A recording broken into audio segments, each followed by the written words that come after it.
there have been two principles that have sort of interested me, and I think it's the function of technology. The first, actually, is to try and mimic the sort of graceful living that a rich Edwardian would have had. And it's always struck me that technology has actually gone the other way. It's forced us all to be the opposite of that. It's forced the human to obey the machine so that we start structuring our things according to, more recently, what how Microsoft think you should behave. And we have to fit in standard shoe sizes, and we have to fit in standard clothes sizes, and we get the fashion of that year. And actually I rebel against that. I think the function of technology is to let us be much more individual and have a much more graceful life. So that was the first thing. It's always informed what I've tried to do. And the second thing is democratization. What I want to democratize is what it means to be a wireless operator. So at the moment, if you've got coverage in your house and it happens to be Vodafone, well, great. You can have a phone that has Vodafone SIM in it. But if it doesn't, well, tough. And are you sure they're going to be around for the next 5 years? Do they guarantee you any kind of coverage? Do they tell you when they're going to upgrade it? Like hell. And I want to democratize that. I want to make it possible that if you've not got coverage, you can have coverage. If you want to design the network for your needs, you can do so. And that's actually what we're about. And the things you need to look out for are the very first murmurings that someone else has also spotted that it's a house of cards. You certainly, it's too late if everybody's turned that way, if all the big companies have turned their research that way, you're too late. But the very first murmurings you will hear if you've got your ears open. The other thing is that there must be some technology you can steal from elsewhere, so you need to have the secret of success in modern mathematics. You must plagiarize. And stealing technology from one industry, maybe a defense industry, to apply to a civilian industry, which is basically what the whole of the 1990s was about, is actually a really good thing. I mean, we took military warfare, electronic warfare technology, and applied it to, well, mobile phones for a start. That was quite a good innovation.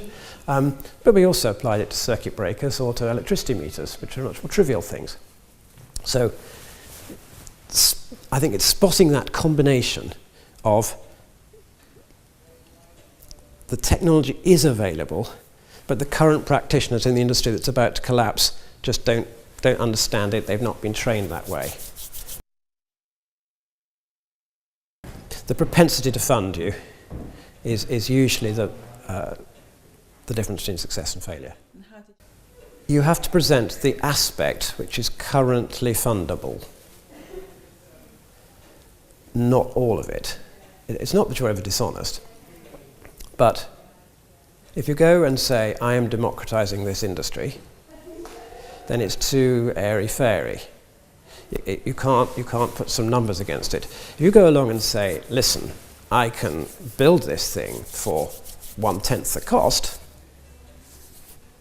they're interested. Now actually they're the same thing, because you can only democratize things if you can make it affordable. But so you have to be a bit careful to present it in a way which has rather a simplistic relationship with a financial gain. But actually really what you're doing is positioning yourself in an industry that's growing with something that is a big enough quantitative difference that it feels like a qualitative difference to funders.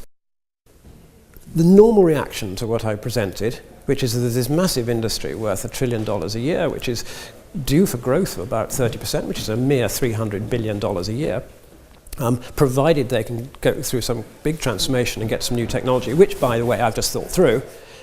I went and pitched, and I got the universal response was, wow, that's fantastic. It's so encouraging to see that there are still entrepreneurs out there thinking bold, big vision, with something that could return so much money. It's far too scary for us.